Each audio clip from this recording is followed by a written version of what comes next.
اور جب میں بیمار ہوتا ہوں تو وہی شفا دیتا ہے۔ بے شک اللہ مدد کرنے والا ہے۔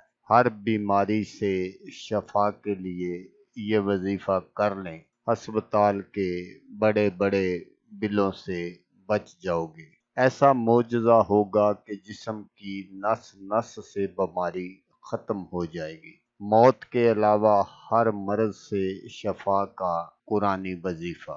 أعوذ بالله من الشيطان الرجيم.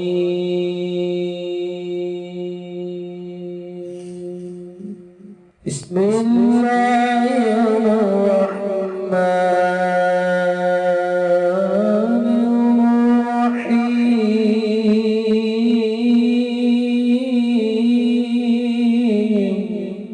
السلام علیکم دوستو میں ہوں عامل شاکر علی شاکر۔ تو دوستو آج میں آپ کو اس ویڈیو میں ایک نہیں دو ایسے وظیفے بتاؤں گا جس سے آپ ہر بیماری سے شفا حاصل کر سکتے ہیں۔ تو دوستو کسی بھی قسم کی بیماری ہو، مثلا جادو ٹونا سحر اسیب یا نظر بد کا مسئلہ ہو یا جسمانی کوئی بیماری ہو، تو اس وظیفے کی مدد سے آپ ہر قسم کی بیماری سے شفا حاصل کر سکتے ہیں۔ تو دوستو خدا نہ کرے کہ اگر آپ کے گھر میں کوئی ایسا مریض ہے جس کو کسی بھی طرح سے شفا حاصل نہیں ہو رہی، آپ ہسپتالوں میں جا جا کر تھک چکے ہیں، رپورٹیں کلیئر ہیں لیکن مریض کو افاقہ نہیں ہو رہا، تو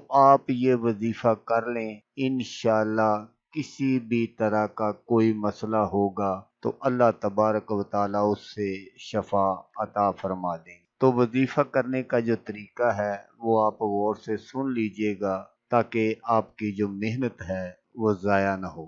تو پہلا وظیفہ آپ نے صبح جب آپ فجر کی نماز پڑھ لیں تو آپ نے اپنی جگہ سے اٹھنا نہیں ہے اور بیٹھے بیٹھے سب سے پہلے آپ نے 11 مرتبہ درود پاک پڑھنا ہے، درود ابراہیمی جو ہم نماز میں پڑھتے ہیں۔ اس کے بعد آپ نے 786 مرتبہ بسم اللہ شریف پڑھنی ہے۔ جب آپ 786 مرتبہ بسم اللہ شریف پڑھ لیں، اس کے بعد پھر آپ نے 11 مرتبہ درود پاک پڑھنا ہے، درود ابراہیمی جس طرح آپ نے پہلے پڑھا تھا۔ تو پھر آپ نے جو بھی مریض ہے اس پر آپ نے پھونک مار دینی۔ اسی طرح اس عمل کو آپ نے رات بعد از نماز عشاء کرنا ہے۔ جب آپ عشاء کی نماز پڑھ کر فارغ ہو جائیں تو پھر اسی طرح آپ نے اس وظیفے کو کرنا ہے اور پھر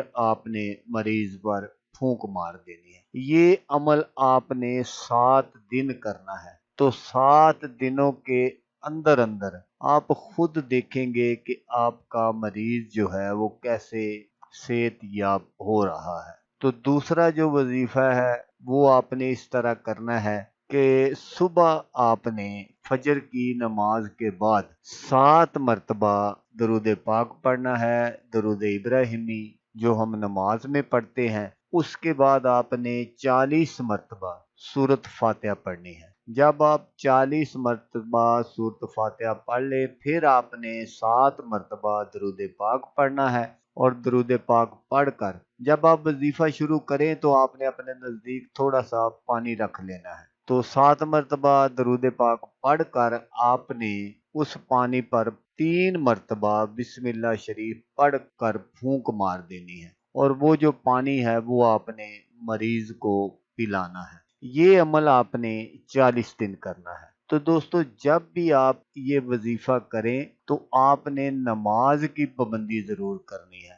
نماز تو ہر حال میں پڑھنی چاہیے کیونکہ اس کی کوئی معافی نہیں ہے، لیکن جب آپ یہ وظیفہ کریں تو اس وقت آپ نے نماز کی پابندی ضرور کرنی ہے، کیونکہ اللہ تبارک و تعالی جب کسی سے ناراض ہوتے ہیں تو وہ بندے کا رزق بند نہیں کرتے، اس بندے سے وہ سجدے کی توفیق جو ہے وہ چھین لیتے ہیں۔ تو جب اللہ تبارک و تعالی ناراض ہوگا تو پھر ہماری کوئی دعا بھی قبول نہیں ہوگی۔ تو اس لیے دوستو نماز ضرور پڑھا کریں اور اپنے گھر والوں کو بھی کہا کریں کہ نماز پڑھیں۔ تو دوستو اگر آپ کو ویڈیو اچھی لگے تو آپ نے اس کو لائک اور شیئر ضرور کرنا ہے۔ اللہ تبارک و تعالیٰ نہ کرے کہ آپ کسی اس طرح کے مسئلے میں گرفتار ہوں۔ کوئی اور دوست ایسا ہو جو اس طرح کی پریشانی میں مبتلا ہو اور وہ یہ وظیفہ کر لے تو اس کا بھلا ہو جائے گا اور وہ دعائیں دے گا آپ کو بھی اور مجھے بھی۔ تو دوستو جیسا کہ میں آپ کو ہر ویڈیو میں کہتا ہوں اس بار بھی کہوں گا کہ آپ نے اس ویڈیو کو دیکھا اس کے لیے آپ کا شکریہ۔ دعاؤں میں یاد رکھیے گا۔ اللہ حافظ۔ اللہ حامی ناصر۔